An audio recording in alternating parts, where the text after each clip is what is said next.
Hello, oke semua, selamat datang kembali tentunya hanya dalam konten serunya sepak bola nasional. Kali ini di konten serunya sepak bola nasional atau konten serunya sepak bola Indonesia ada beberapa poin yang pengen gue sampaikan atau gue bagikan semuanya untuk kalian semuanya pencinta sepak bola Indonesia. Oke semuanya, berita yang mau gue bagikan atau gue upload pada konten serunya sepak bola kali ini ada sebagian yang gue baca dari artikel-artikel berita nasional khususnya FIFA Goal atau FIFA News gitu. Oke sob, poin pertama gue melihat sendiri karena gue follow Instagramnya Rafael Strike gue melihat dia sedang apa ya, di jeda internasional ini karena Liga Indonesia kan sedang berhenti atau sedang memasuki libur Lebaran gitu sebelum balik lagi menjalani bareng dengan training camp skuad timnas Indonesia gitu kan sob ya. Dan gue melihat story Rafael Strijk, dia sedang latihan di Den Haag dan Rafael Strijk ini merupakan salah satu penggawa abroad timnas, salah satu pemain keturunan timnas Indonesia yang tidak dipanggil atau tidak diikut sertakan pada Garuda Keling edisi pertama kalinya John Hertman kali ini. Oke sob semuanya. Kita tahu, menurut gua sih, bukan kita tahu. Kalau menurut gua di edisi Rafael Strijk, kenapa nggak dipanggil John Hertman kali ini? Ya jelas karena Rafael Strijk menurut gue juga mengalami penurunan dalam permainannya, khususnya penurunan nih bisa dibilang penurunannya ya lumayan jauh, lumayan signifikan gitu untuk Rafael Strijk. Kita tahu ketika Rafael Strijk ada dribble yang masuk tap in ke dalam, cut inside ke dalam, melakukan tekukan, sering melakukan shootingan atau tusukan yang berbahaya ataupun melakukan trupas silang yang lumayan bisa mensupport klubnya gitu, lumayan bisa membantu klubnya karena itu sering menjadi andalannya Rafael Strijk. Dan kita tahu dalam kompetisi Liga 1 juga terlihat fisiknya juga kalah bersaing, terus dia tidak menemukan sentuhan di Dewa United, juga sering beberapa kali tersingkir dan dia dijadikan cadangan dan dia dijadikan baru diturunkan di pemain kedua, walaupun di babak kedua kadang-kadang ketika dia diturunkan sebagai pemain perganti juga dia improve ya ketika diturunkan di sebagai starter gitu. Ya dia masih nggak stabil, masih nggak konsisten, dan ya menurut gua performanya ketika memasuki Dewa United ya musim ini bisa dibilang turun atau merosot sob. Oke. Ya tidak dipanggil dia bersama Garuda Keling kali ini di 41 nama edisi pemanggilan pertama George Hertman, gue mengerti sekali gitu. Dan dia pulang ke Belanda, gue melihat dia tetap fokus latihan, itu sangat-sangat baik sekali. Gue pengen ditambah Rafael Strijk ini kan masih muda sob ya, dia bisa menjadi the nextnya Yakob Sayuri mungkin dengan pola permainan dan tipe permainan yang berbeda, ataupun Lili Pali, ataupun dia bisa mempertajam sutan jarak jauhnya, akurasi passing, dan semoga dia bisa tampil kembali lagi ataupun lebih baik gitu. Ya kalau kita berbicara bakat, tentunya kalau gue percaya Rafael Strijk masih mempunyai bakat gitu yang melebihi pesepak muda lainnya. Cuman benar-benar harus diasah, benar-benar harus dipoles gitu. Karena sultan jarak, dia berani mengeluarkan feeling, insting di bersama timnas Indonesia, khususnya timnas U23 saat beberapa kali membela timnas U23 tuh yang sultan jarak jauhnya tuh berbahaya sob gitu. Benar-benar bisa dilihat, wah ini skill, ini bakat, ini bisa terus berkembang kalau dia menemukan yang benar-benar poin gitu. Oke.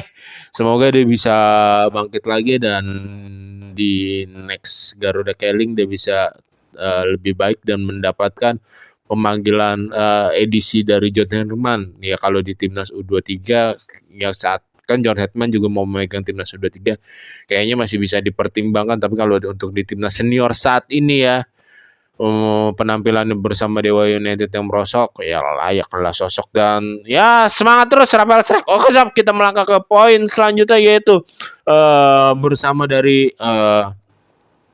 rekan setimnya Rafael Strike juga di Dewa United, yaitu kakak Ricky Kambuaya yang mendapatkan pemanggilan Garuda Keling juga di edisi pemanggilan Garuda Keling yang pertama bagi John Herdman.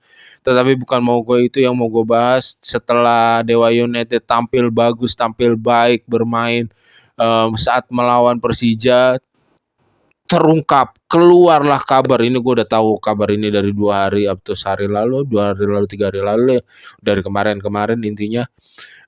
Terungkaplah kabar, terungkaplah keluar telinga-telinga pencinta sepak bola Indonesia kalau kakak Ricky Kambuaya ini mendapatkan tawaran dari klub luar Asia. Ya kalau keluar Asia ya paling besar persentasenya kemungkinannya yaitu Eropa, Sob, oke?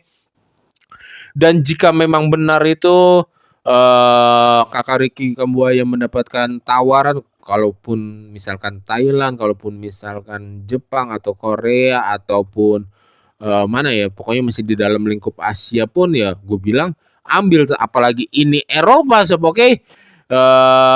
Buktikan kualitas pemain Indonesia gitu. Apalagi Ricky Kambuaya kalau menurut gue, Sob, ya, Dewa United kan lagi menurun nih performanya di musim kali ini, oke? Tetapi tidak untuk performance Ricky Kambuaya gitu. Malah kalau bisa dibilang saat pertandingan terakhir juga lawan Persija, itu Rafael Strike sebelum dia mengesut bolanya lepas gitu, diteruskan oleh Messi dorong jadi gol. Pergerakan siapa yang bagus gitu, salah satu contohnya ya reading the game-nya bagus, speed-nya bagus, visinya bagus, melakukan passing-nya bagus ke Rafael Strike, timingnya. Terus ya beberapa kali juga timing dribble Ricky Kambuaya pas lawan Persija, coba deh kalian amatin lagi, kalian tonton lagi, kalian simak lagi.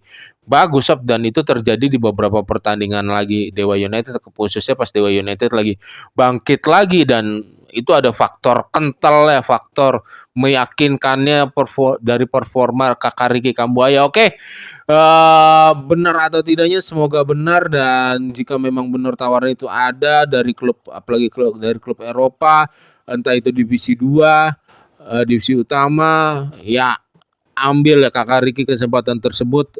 Apalagi lo kakak Ricky lagi di fase-fase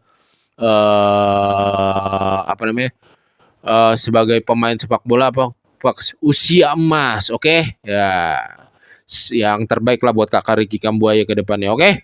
Yaitu untuk poin selanjutnya, yaitu kita ini gue rangkum juga, gue masukkan juga, yaitu mengenal asisten pelatih timnas Indonesia, mengenal asisten terbarunya John Herdman, yaitu Simon Grayson, yaitu dan gua belum tahu semua nama Simon Grayson ini sebelum diumumkan, sebelum mencuat ke media-media sepak bola Indonesia gitu kan. Dan setelah gue cari tahu, Simon Grayson ini merupakan asisten pelatih yang layak diperhitungkan gitu, Sob, oke? Ada di sebuah akun sepak bola, akun olahraga gitu, mengenai CV-nya si Grayson ini. Dan gue kalau nggak salah beri nilai 7 atau 8 gitu, atau beli nilai lumayan bagus lah pokoknya, oke? Dan ya singkatnya aja nih pengen gue tularkan atau bacakan untuk kalian semuanya, Sob, yaitu di tahun 2005 dia di Blackpool, 2008 dia di Leeds, 2012 dia di Huddersfield, klub divisi 1 Liga, divisi 2, divisi 1, bukan Premier, kayak divisi 1, divisi 2 Liga Inggris juga. Terus sempat di Sunderland juga menjadi pelatih kepala.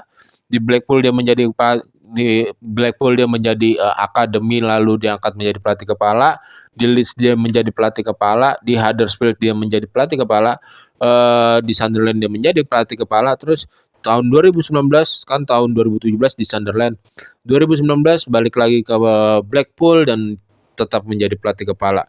Eee, Media mana yang gue baca sempat kaget ya, di media Inggris atau media mana yang sempat tidak percaya kalau dia menerima tawaran sebagai asisten pelatihnya John Redman, asisten pelatih di timnas Indonesia gitu. Ini merupakan pelatih yang cukup enggak cukup, lumayan berpengalaman gitu, habis itu dia melatih Blackpool 2019, habis itu dia keluar Inggris, dia muter-muter tuh, ada 4 atau 5 klub lainnya, lupa lagi gua. Kalian searching aja gitu, ada penjelasannya. Dan ini gue bilang ya, gue simpulkan ya pelatih yang lumayan berpengalaman, apalagi dijadikan asisten pelatih dan dia bisa gua harap benar-benar bagus, benar-benar bisa memberikan pemikiran-pemikiran sepak bola yang positif, pemikiran-pemikiran sepak bola yang maju, pemikiran-pemikiran sepak bola yang baik untuk John Herdman. Oke, selamat bertugas coach, selamat meracik timnas Indonesia bersama coach John Herdman. Oke sob, kita melangkah ke poin selanjutnya yaitu FA-nya Malaysia, PSSI-nya Malaysia resmi atau fix menerima hukuman dari AFC atas kasus naturalisasi pemain yang nggak pasti ataupun nggak jelas. Udah gue berulang kali gue bilang ke kalian semua sob di konten-konten gue yang sebelumnya, sering banget gue mengeluarkan statement begini kalau naturalisasi atau mencari pemain keturunan pun itu gampang-gampang susah gitu, bukan keseluruhan gampang plak ketiplek selesai jadi gitu. Asal usulnya kan harus diketahuin, semuanya harus jelas gitu. Ini dari mana, bapaknya dari mana, ibunya dari mana, ataupun dari neneknya dari mana, kakeknya dari mana gitu kan. Benar-benar ada keturunan langsung atau paling nggak kan batasannya keturunan kedua, yaitu generasi keduanya maksudnya neneknya atau kakeknya gitu kan.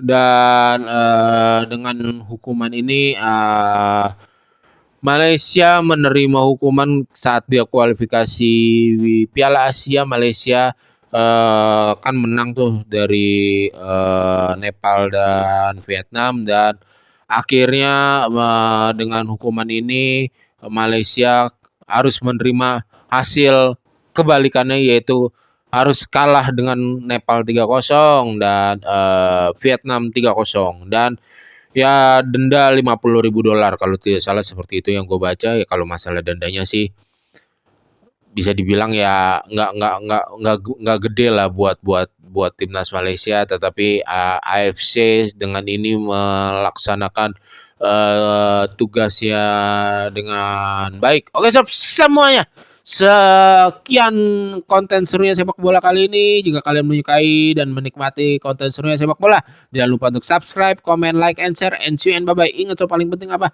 Jaga kesehatan kalian.